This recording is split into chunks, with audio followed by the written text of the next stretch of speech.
যে আলো জ্বালিয়ে তুমি চিরকাল চলে অন্ধকারকে গেছো গালমন্দ না করে অনেক ছোট্ট একটি দূরে, প্রদীপ জ্বালানো অনেক ভালো। সভ্যতার দিনের ইতিহাসে পথে অন্ধকার, কুসংস্কারাচ্ছন্ন, নিরক্ষর বায়াতে বোধির জঞ্জাল ঠেলে যাও মহামনীষীরা জ্বালিয়ে গেছেন এখনো আলোর প্রদীপ। তুমি। মহান পুরুষরা এমনভাবে মানুষের ভাষা, সভ্যতা, ইতিহাসে মিশে থাকেন, কখনো তাদের সন্ধান পাওয়া যায়, কখনো একেবারেই আড়ালে লুকিয়ে থাকেন। যেভাবে প্রজ্বলিত প্রদীপের আড়ালে মিশে থাকে তিল তিল করে পোড়ানো জ্বালানির শক্তি। অধ্যক্ষ মাওলানা আবুল হাশেম রাহিমাহুল্লাহ তেমনি একটি নাম, একটি ইতিহাস। তিনি ছিলেন বিশিষ্ট আলেমী দ্বীন ও বরেণ্য শিক্ষাবিদ। বাংলাদেশে ইসলামী শিক্ষা প্রচারে এবং প্রসারে তিনি ছিলেন নিরলস কর্মী ও অগ্রপথিক। বাংলাদেশের দুটি খ্যাতনামা শিক্ষা প্রতিষ্ঠান জামিয়া কাসেমিয়া নরসিংদী এবং আল জামিয়াতুল ফালাহিয়া কামিল মাদ্রাসা ফেনী গড়ে তোলার পেছনে তিনি রেখে গেছেন অবিস্মরণীয় অবদান। এছাড়াও অনেকগুলো দ্বীনী শিক্ষা প্রতিষ্ঠান গড়ে তোলার পেছনে তিনি ছিলেন নেপথ্য কারিগর। তিনি জামিয়া কাসেমিয়া নরসিংদীতে ১০ বছর যাবৎ কর্মরত ছিলেন। উক্ত প্রতিষ্ঠান প্রতিষ্ঠার পেছনে তিনি ছিলেন অন্যতম স্বপ্নদ্রষ্টা। তিনি সেখানে জনপ্রিয় শিক্ষক হাজী হুজুর নামে অধিক পরিচিত ছিলেন। মাওলানা আবুল হাশেম সাহেব যেহেতু প্রাথমিকভাবে এই জামিয়াকে যদি না করতেন, তাহলে এইটার এই অবস্থা আমরা দেখতাম না, ইতিহাস দেখতাম না। তো যেহেতু উনি প্রাথমিকভাবে যে অবদান রেখেছেন জামিয়া কাসেমিয়ার গড়ার পিছনে, এটা অনস্বীকার্য। সাথে নাম হচ্ছে ভালো শিক্ষকের নাম, ভালো যারা সংগঠক এমন লোকের নাম। মৌলানা সৈয়দ কামাল উদ্দিন জাফরি সাহেব, তখন উনি প্রথম পর্যায়ে চিন্তা করলেন দুইজন মানুষের কথা। একজন হলো হাফেজ মাওলানা ফাইজুল্লাহ সাহেব, তিনি টিএনটি মসজিদের ইমাম ছিলেন। আর একজন মাওলানা আবুল হাশেম সাহেব। আসার পর থেকে ওনারা এই মাদ্রাসা গড়তে আরম্ভ করলেন। মাদ্রাসাটা ছিল তখন একটা মক্তবের মতন মাদ্রাসা। তখন ওনারা আস্তে আস্তে কিছু কিতাব চালু করলো। তখন কিতাব চালু করলো, প্রথম সৌদি শিক্ষকদের কাছে প্রশিক্ষণ নিলেন আরবিতে মাওলানা আবুল হাশেম সাহেব। তিনি আধুনিক আরবির প্রশিক্ষণ নেওয়ার পরে তিনি ওইটা ছাত্রদেরকে পড়াতেন এবং মাদ্রাসা একটা আবাসিক মাদ্রাসা হিসেবে উনি তখন হোস্টেল এবং বোর্ডিং, খাবারের ডাইনিং, এই দুইটার দায়িত্ব উনি পেলেন। উনি সুন্দর করে এটা করতে লাগলেন। তিনি এটা অভ্যন্তরীণভাবে তিনি পরিচালনা করতে আরম্ভ করলেন। আর মৌলানা সৈয়দ কামাল উদ্দিন জাফরি সাহেব, তিনি বাহিরে বাইরে থাকেন, বাহির থেকে কালেকশন করেন, তিনি আসেন, মাঝে মাঝে আসেন, কিন্তু মূলত হচ্ছে হাজী আবুল হাশেম সাহেবের উপরই নির্ভরশীল ছাত্রদের আখলাক, ছাত্রদের চলাফেরা, তাদের প্রশিক্ষণ, সমস্ত মাদ্রাসার পুরো অভ্যন্তরীণ পরিচালনাটা এটা মূলত মৌলানা আবুল হাশেম সাহেবের হাতেই ছিল। মাওলানা আবুল হাশেম সাহেব যেহেতু প্রাথমিকভাবে এই জামিয়াকে যদি না করতেন, তাহলে এইটার এই অবস্থা আমরা দেখতাম না, ইতিহাস দেখতাম না। তো যেহেতু উনি প্রাথমিকভাবে যে অবদান রেখেছেন জামিয়া কাসেমিয়ার গড়ার পিছনে, এটা অনস্বীকার্য। আমরা ওনার এই সমস্ত আমলকে আল্লাহ কবুল করেন বলে দোয়া করি। ওনার যে গুণাবলী হলো এই যে উনি খুব সূক্ষ্ম চিন্তার মানুষ ছিলেন। উনি খুব সূক্ষ্ম চিন্তার মানুষ ছিলেন, অর্থাৎ উনি কোনো কথা বেশি বলতেন না, উনি কাজ বেশি করতেন। কথা এবং কাজের মধ্যে ওনার বেশি ছিল চিন্তা, কাজ। উনি কাজকে প্রাধান্য দিতেন। অনেক মানুষ, উনি কোনো বক্তা ছিলেন না, বেশি কথাও বলতেন না। উনি কোন জায়গায় কোন কাজটা লাগবে সেটা, বিশেষ করে ওনার একটা কথা মনে পড়ে যে জামিয়া কাসেমিয়ার রাস্তাটা চওড়া করার জন্য উনি অনেকের সঙ্গে দ্বন্দ্ব করছেন যে এইখানে গাড়ি আসবে, ওই সঙ্গীতের মোড়ের থেকে যেন রাস্তাটা চওড়া হয়, আশপাশের লোকেরা যেন বেশি দখল না করে নিজের জায়গাটা। সেই জন্য উনি এক লোক রাস্তা ঘেঁষে বাড়ি করতেছিল, ঘর করতেছিল। সেখানে গিয়ে উনি তাকে বললেন, ভাই আরও 3 হাত যদি আপনি অল্লা করেন। তাদের সঙ্গে ঝগড়া হলো। মূলত উদ্দেশ্য ছিল জামিয়া কাসেমিয়ার এই রাস্তাটা যেন একটা বড় রাস্তা হয়, 2টা গাড়ি পাস হতে পারে, সেই অবদান ওনার আছে। মৌলানা আবুল হাশেম সাহেব তার কর্মজীবন যেটা তিনি ব্যয় করেছেন জামিয়া কাসিমের পিছনে, আল্লাহ যেন তার এই প্রচেষ্টাকে কবুল করেন এবং তার পরকালে জীবনদানে আল্লাহ সুখী করেন। আমরা ওনার এই সমস্ত আমলকে আল্লাহ কবুল করেন বলে দোয়া করি। এরপর তিনি আল জামিয়াতুল ফালাহিয়া কামিল মাদ্রাসা ফেনীতে প্রায় 18 বছর কর্মরত ছিলেন। তিনি যখন এই মাদ্রাসায় যোগদান করেন তখন মাদ্রাসাটি ছিল প্রাথমিক পর্যায়ের সরকারি অনুমোদন। বরণ্য এই শিক্ষাবিদ অত্যন্ত দক্ষতার সাথে মাদ্রাসাটির দাখিল থেকে কামিল শ্রেণী পর্যন্ত সরকারি অনুমোদনের পিছনে গুরুত্বপূর্ণ অবদান রাখেন। তার সুদক্ষ পরিচালনায় অল্প সময়ের মধ্যে মাদ্রাসাটি দেশের শ্রেষ্ঠ দ্বীনী শিক্ষা প্রতিষ্ঠান হিসাবে স্বীকৃতি পায়। সেই ধারাবাহিকতা এখনও অক্ষুণ্ণ আছে। ওনার সম্পর্কে আমি একটা প্রবন্ধ লিখেছিলাম, মানুষ গড়ার কারিগর, অধ্যক্ষ আবুল হাশেম। আমি সেখানে উল্লেখ করেছি যে আসলে একান্তভাবে মানুষ তৈরির জন্য আজকে শিক্ষকরা যে প্রয়াস করেন, যে প্রচেষ্টা চালান, এক্ষেত্রে জনাব মৌলানা আবুল হাশেম সাহেব ছিলেন অনুসরণীয়, অনুকরণীয় এক ব্যক্তিত্ব। একজন ছাত্রের প্রতিভা বিকাশের জন্য যতগুলো রাস্তা খুলে দেওয়া দরকার সবগুলোর পিছনে সময় দিতেন। নিরলস পরিশ্রমী মানুষ ছিলেন। তিনি প্রতিষ্ঠানের জন্য পরিশ্রম করতেন, এর বিনিময়ে কি পাবেন অথবা পাবেন না তিনি কখনো ভাবতেন না। এবং আমার কাছে যেটা অবাক লাগে সেটা হচ্ছে যে হাশেম সাহেব নিরহংকারী মানুষ, নির্লোভ মানুষ ছিলেন। দুনিয়া মোহ ওনাকে আদৌ ফাইছে বলে কখনো মনে হয়নি, কারণ তিনি সারা জীবন, ওনার জীবনটা আমি যতটুকু জেনেছি যে বাংলাদেশের শ্রেষ্ঠ 3টা প্রতিষ্ঠান, 4টা প্রতিষ্ঠানে তিনি জড়িত ছিলেন। ফালাহিয়া মাদ্রাসার এই দাখিল থেকে কামিল পর্যন্ত মঞ্জুরির ক্ষেত্রে ওর অবদানটা অনুসরণীয়। তিনি সর্বদাই এই প্রতিষ্ঠানের পিছনে সময় ব্যয় করেছেন এবং এই সময় ব্যয় করতে গিয়ে তিনি যে কাজটা কম করতে পেরেছেন সেটা হচ্ছে ওনার পরিবারের সদস্যদেরকে সময় কম দেয়া। অর্থাৎ দেখা যায় যে উনি ছাত্রদের পিছনে, প্রতিষ্ঠানের পিছনে, প্রতিষ্ঠানের মঞ্জুরির জন্য, প্রতিষ্ঠানের নবায়নের জন্য, প্রতিষ্ঠানের উন্নয়নের জন্য উনি সার্বক্ষণিক কাজ করতেন। আর এই কাজ করতে গিয়ে ওনাকে পারিবারিকভাবে সময় কম দিতে হয়েছে এবং দিতে পেরেছেন। এবং এক্ষেত্রে এই ব্যক্তির চেয়েও তিনি সমাজকে, রাষ্ট্রকে এবং মানুষকে অগ্রাধিকার দিয়েছেন।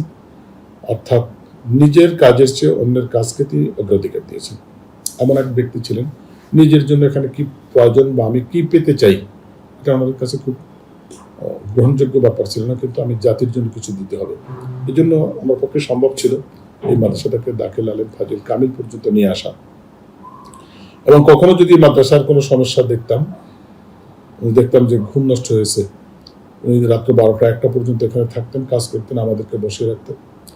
একের পর এক কাজ, এই কাজটা করতে হবে, এই কাজটা করতে হবে, কাজগুলো করে কাজ শেষ হওয়া পর্যন্ত উনি বসে থাকতেন, আমাদেরকে বসিয়ে রাখতেন। আমরা সেই কাজগুলো সমাপ্ত করার পরে দেখা যেত এখান থেকে আমরা কখনো ওনার সাথে এরকম অনেকগুলো দিন হয়েছে যেদিন আমরা রাত্র 12টা পর্যন্ত মাদ্রাসায় কাজ করেছি। তারপর 12টার পরে আমি এখান থেকে রওনা হয়েছি, উনিও রওনা হয়েছেন, বাসায় গিয়ে পেয়েছেন। মাদ্রাসার কাজে উনি হাজার হাজার দিন উনি দৌড়াদৌড়ি করেছেন, ঢাকাতে পড়ে রয়েছেন, পড়তে হয়েছে। এবং সেক্ষেত্রে আসি বিভিন্ন অফিসে দৌড়াদৌড়ির কাজগুলো উনি অহর্নিশ করছেন। আবার কখনো কখনো আমাকেও উনি এই কাজে বেশ লাগিয়েছেন। এবং উনি কিতাবি আলেম ছিলেন। আমরা এই প্রশাসনিক দায়িত্বের পাশাপাশি কখনো কখনো আমরা কিতাব নিয়ে পারস্পরিক আলোচনা করতাম, বিভিন্ন ইখতিলাফি মাসালা নিয়ে আলোচনা হতো এবং সেক্ষেত্রে উনি দলিল আদিল্লা দিয়ে কথা বলতে পারতেন। তো একদিকে আমরা ওনাকে প্রশাসক হিসেবে দেখেছি, যথেষ্ট যোগ্যতার সাথে দায়িত্ব আঞ্জাম দিয়েছেন। অন্যদিকে উনি কিতাবি এলেমেও যথেষ্ট দক্ষতার আঞ্জাম দিয়েছেন এবং কামের ছাত্র, কম সংখ্যক ছাত্র হলে তিনি তাদেরকে নিয়ে বসে যেতেন এবং ছাত্রদেরকে উনি পাঠদান করাটাকে ব্যক্তিগত কাজের চেয়েও অগ্রাধিকার দিতেন। কখনো কি খেয়েছেন কি না খেয়েছেন এদিকে হিসাব ছিল না, ছাত্রদের পড়ালেখা হয়েছে কিনা এই হিসাবটা উনি আগে করে নিতেন। তো একদিকে ছাত্রদের পাঠদানে যেমন ক্লাস 1 থেকে শুরু করে কামিল পর্যন্ত যে কোনো ক্লাস খালি যাচ্ছে তো নিজেই দৌড়ে গেছেন, সেখানে কি ক্লাস করতেন। উনি যতদিন দায়িত্ব পালন করেছিলেন মাদ্রাসার অর্থনৈতিক অবস্থা একটু দুর্বল ছিল।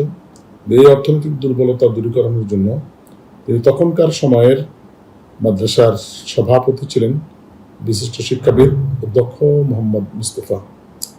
মোস্তফা সাহেবের পরামর্শে, গভর্নিং বোর্ডের সিদ্ধান্তে তিনি সহ অধ্যক্ষ মোস্তফা সাহেব সহ মাদ্রাসার জন্য কাজ করতে গিয়ে তিনি আহত হয়েছেন এবং অধ্যক্ষ মোহাম্মদ মুস্তফা শহীদ হয়েছেন এই মাদ্রাসার কাজ করতে গিয়ে। আমি আরো লক্ষ্য করেছি উনি আমাকে নিয়ে এই শহরের বিভিন্ন ব্যক্তিবর্গ যারা সুধী শুভাকাঙ্ক্ষী, মাদ্রাসার সাথে হিতাকাঙ্ক্ষী, আমাদের বাসায় চলে যেতেন, মাদ্রাসার বিভিন্ন প্রয়োজনগুলো তাদের কাছে তুলে ধরতেন এবং মাদ্রাসার জন্য ওনাদের সহযোগিতা কামনা করতেন। কিভাবে মাদ্রাসার শিক্ষার মান উন্নয়নের জন্য, মাদ্রাসার লেখাপড়ার মান উন্নয়নের জন্য এবং মাদ্রাসাটাকে একটা শ্রেষ্ঠ মাদ্রাসায় পৌঁছানো যায়, এই কাজটা উনি করতেন এবং সেক্ষেত্রে আমার সহযোগিতা নিয়েছেন, আমিও সর্বদা সহযোগিতা করেছি। উনি অন্যান্য কাজেও এর পাশাপাশি উনি ছিলেন খুবই উৎসাহী, উদ্যোগী এবং উদ্যমী একজন প্রিন্সিপাল। উনি থাকাকালীন সময় আমরা বাংলাদেশের প্রায় সকল জেলাতেই শিক্ষা সফরে বেরোয়েছি। মাদ্রাসাকে প্রশাসনের কাছে পরিচিত করার জন্য তিনি মাদ্রাসা বোর্ডের চেয়ারম্যান থেকে শুরু করে সকল পর্যায়ে তিনি দৌড়াদৌড়ি করতেন এবং আমিও ওনার সাথে মাদ্রাসা বোর্ডের চেয়ারম্যানের কাছে আমরা গিয়েছি। আমরা সদস্য শিক্ষা মন্ত্রীর সাথে সাক্ষাৎ করেছি, শিক্ষা সচিবের সাথে সাক্ষাৎ করেছি, ডিজি মহোদয়ের সাথে আমরা সাক্ষাৎ করেছি এবং আমরা প্রশাসনের লোকদের কাছেও এই প্রতিষ্ঠানের ভাবমূর্তিকে তুলে ধরার জন্য আমরা সর্বোচ্চ চেষ্টা করেছি। ওনাকে আমরা সেক্ষেত্রে অগ্রগামী পেয়েছি। তো আলহামদুলিল্লাহ উনি যতদিন এই প্রতিষ্ঠানে ছিলেন আমার দেখা মতে উনি ওনার পুরো শক্তি সামর্থ্য যতটুকু ছিল সবটুকু ব্যয় করে এই প্রতিষ্ঠানের উন্নয়নে, লেখাপড়ার মান উন্নয়নে, মানুষ তৈরির জন্য উনি সর্বোচ্চ চেষ্টা করেছেন। আমি একদিকে ওনাকে সফল প্রিন্সিপাল হিসেবে যেভাবে সম্মান করেছি, ওনার সফল বাবা হিসেবেও ওনাকে দেখেছি। আর পরিশেষে যেহেতু মানুষ হিসেবে যদি ওনার কোনো ভুল ত্রুটি থাকে, আল্লাহ রাব্বুল আলামিন ওনাকে ক্ষমা করে দেবেন। আর আমরা ওনার জান্নাতুল ফেরদাউসের জন্য আল্লাহর কাছে মুনাজাত করে আমার বক্তব্য শেষ করেছি। ওয়া দাওয়াহুম আলহামদুলিল্লাহি রাব্বিল আলামিন। এছাড়াও তিনি নিজ হাতে প্রতিষ্ঠা করে গেছেন ফেনী মডেল দাখিল মাদ্রাসা। মাত্র অল্প সময়ের মধ্যে এই মাদ্রাসাটি শিক্ষাঙ্গনে কুড়িয়েছে অনেক সুনাম। এতক্ষণ যে বরেণ্য ব্যক্তির কথা বলছিলাম, মরহুম মাওলানা আবুল হাশেম জন্মগ্রহণ করেন ১৯৩৭ সালে নোয়াখালী জেলার কবিরহাট উপজেলার শ্রীনদ্দী গ্রামে। শিক্ষাজীবনে তিনি ছিলেন প্রখর মেধাবী ও কৃতিত্বের অধিকারী। তিনি ১৯৫৫ সালে প্রথম বিভাগে দাখিল পাশ করেন এবং সম্মিলিত মেধা তালিকায় স্থান লাভ করেন। ১৯৫৭ সালে মেট্রিক পরীক্ষায় প্রথম বিভাগে উত্তীর্ণ হন। ১৯৫৯ সালে আলিম পরীক্ষায় প্রথম বিভাগ ও সম্মিলিত মেধা তালিকায় স্থান লাভ করেন। ১৯৬১ সালে ফাজিল পরীক্ষায় প্রথম বিভাগে পাশ করেন। ১৯৬৫ সালে কামিল পরীক্ষায় প্রথম শ্রেণী ও সম্মিলিত মেধা তালিকায় স্থান লাভ করেন। এছাড়াও ১৯৬৪ সালে জামিয়া কোরআনিয়া আরাবিয়া লালবাগ ঢাকা থেকে দাওরায়ে হাদিসে প্রথম বিভাগ এবং সম্মিলিত মেধা তালিকায় প্রথম স্থান অর্জন করেন। এটি ছিল তাঁর শিক্ষাজীবনে অসাধারণ সাফল্যের স্মারক। তাঁর ওস্তাদ ছিলেন মাওলানা শামসুল হক ফরিদপুরি, মাওলানা মোহাম্মদুল্লাহ হাফিজি হুজুর, মুফতি আব্দুল মোয়েজ রাহিমাহুল্লাহ শাহ প্রমুখ প্রসিদ্ধ আলেমী দ্বীন। মরহুম অধ্যক্ষ মাওলানা আবুল হাশেম তাঁর বর্ণাঢ্য কর্মজীবনে ১৯৬৫ সালে শাহজাদপুর ইসলামিয়া মাদ্রাসা কোম্পানীগঞ্জে আরবি প্রভাষক, ১৯৬৬ থেকে ১৯৬৭ সাল পর্যন্ত ইসলামিয়া আলিয়া মাদ্রাসা নোয়াখালীতে আরবি প্রভাষক, ১৯৬৮ থেকে ১৯৭১ সাল পর্যন্ত পুষ্পপাড়া আলিয়া মাদ্রাসা পাবনাতে প্রধান মুহাদ্দিস, ১৯৭৫ থেকে ১৯৭৬ সাল পর্যন্ত তামিরুল মিল্লাত কামিল মাদ্রাসা ঢাকায় আরবি প্রভাষক, ১৯৭৬ থেকে ১৯৮৬ সাল পর্যন্ত জামিয়া কাসেমিয়া নরসিংদীতে আরবি প্রভাষক, ১৯৮৭ থেকে ২০০৫ সাল পর্যন্ত আল জামিয়াতুল ফালাহিয়া কামিল মাদ্রাসা ফেনীতে অধ্যক্ষ হিসেবে দায়িত্ব পালন করেন। ২০০৬ সালে ফেনী মহিলা মাদ্রাসায় অধ্যক্ষ এবং ২০০৭ থেকে ২০১৩ সাল পর্যন্ত ফেনী মডেল দাখিল মাদ্রাসার প্রতিষ্ঠাতা অধ্যক্ষ হিসেবে দায়িত্ব পালন করেন। এছাড়াও তিনি বিভিন্ন সামাজিক সংগঠনে তাঁর তীক্ষ্ণ মেধার স্বাক্ষর রেখে গেছেন। তার ব্যক্তিত্বে এমন অনেক বৈশিষ্ট্য আছে যা তাকে আর ১০ জনের চেয়ে স্বতন্ত্র বলে চিহ্নিত করে। তিনি নীরবে নিভৃতে কাজ করতে ভালোবাসতেন। কাজের স্বীকৃতির অপেক্ষা না করে কাজ করে গেছেন অক্লান্ত ও বিরামহীনভাবে। মহৎ, ন্যায়পরায়ণ, খোদাভীরু, নিরহংকারী ও বন্ধুসুলভ সহ অসংখ্য অসাধারণ গুণে গুণান্বিত ছিলেন তিনি। তিনি শুধু একজন আদর্শবান শিক্ষকই ছিলেন না, বরং তিনি ছিলেন ছাত্রছাত্রীদের অভিভাবক এবং অনুপ্রেরণার আশ্রয়স্থল। তিনি তার ছাত্রদের দেখিয়েছেন বড় হওয়ার স্বপ্ন। তাই তো তার অনুপ্রেরণায় অগণিত শিক্ষার্থী সাফল্যের স্বর্ণশিখরে আরোহণ করছে আজ। শিক্ষার পাশাপাশি তিনি একজন ইসলামী সংস্কৃতির পৃষ্ঠপোষক ছিলেন। শিক্ষার্থীদের মননশীলতার বিকাশে তিনি ছিলেন সদা সজাগ ও তৎপর। মাওলানা আবুল হাশেম ছিলেন স্বীকৃতি ও প্রচার বিমুখ জ্ঞান তাপস। তথাপি তিনি ১৯৯০ সালে জাতীয়ভাবে শ্রেষ্ঠ শিক্ষক হিসেবে নির্বাচিত হয়েছিলেন এবং ২০২৩ সালে দৈনিক ফেনীর সময় কর্তৃক মরণোত্তর গুণীজন সম্মাননায় ভূষিত হয়েছিলেন। একজন প্রকৃত আলেমের মৃত্যু মানে গোটা জগতের মৃত্যু। রাসূল সাল্লাল্লাহু আলাইহি ওয়াসাল্লাম বলেছেন, আলেমদের মৃত্যু এমন মুসিবত যার প্রতিকার নেই এবং এমন ক্ষতি যা পূরণ হয় না। আর আলেম এমন এক তারকা যে তার মৃত্যুর কারণে যেন পৃথিবী আলোহীন হয়ে যায়। একজন আলেমের মৃত্যু অপেক্ষা একটি গোত্রের মৃত্যু অতি নগণ্য। বাইহাকি। বরেণ্য এই শিক্ষাবিদ তাঁর অগণিত গুণাগ্রহীদের শোকাচ্ছন্ন করে ২০১৩ সালের ১৫ জুন ফেনী জেলায় অসুস্থতার কারণে একটি হাসপাতালে ইন্তিকাল করেন। তার মৃত্যুতে দেশ বিদেশে শোকের ছায়া নেমে আসে।